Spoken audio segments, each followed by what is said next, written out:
Every week I'm dealing with students who are affected by different kinds of sexual misconduct, be it harassment or exploitation, or the worst case scenarios are the assaults and rapes. Jamie Ball, the Institutional Compliance Officer and Title IX Coordinator at Truman State University, isn't exaggerating. Statistics show 1 in 5 women will be sexually assaulted before graduation. But even that number is only an educated guess. One of the biggest challenges to combating the sexual assault epidemic, experts across the country agree, is reporting.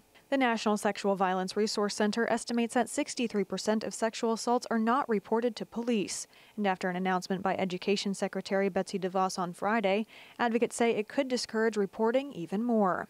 Last week, universities across the country were required to handle sexual assault complaints with a more likely than not standard. Now, schools can decide whether to keep that standard or whether to use the beyond a reasonable doubt approach that is used in criminal cases. It doesn't require any specific changes to current policies or procedures. It does create a little uncertainty about the future for rules and guidance related to Title IX.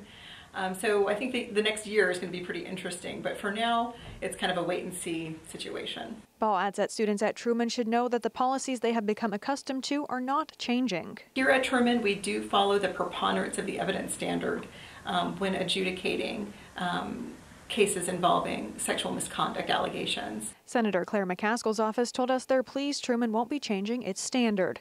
McCaskill, a longtime advocate for sexual assault reform on college campuses, says the policy change is a step backward.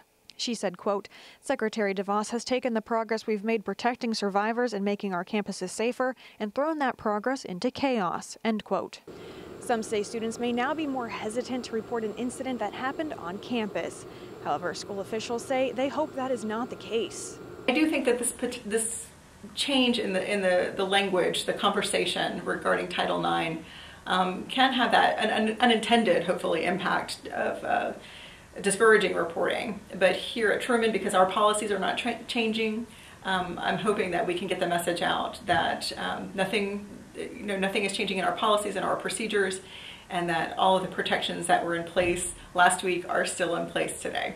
The annual Security and Fire report from Truman shows that over the past 3 years, only 8 cases of rape on campus have been reported. However, that number has the potential to be much higher. Whether or not a survivor decides to report an assault, Ball says there are always resources available to students. As I tell students often, there's a lot of things that they can do in that situation, but there's very few things that they have to do. So it's all about being informed and making informed decisions that are consistent with what the student perceives as their own best interests. Reporting from Truman State University in Kirksville, Ashley Hoke, KTVO News.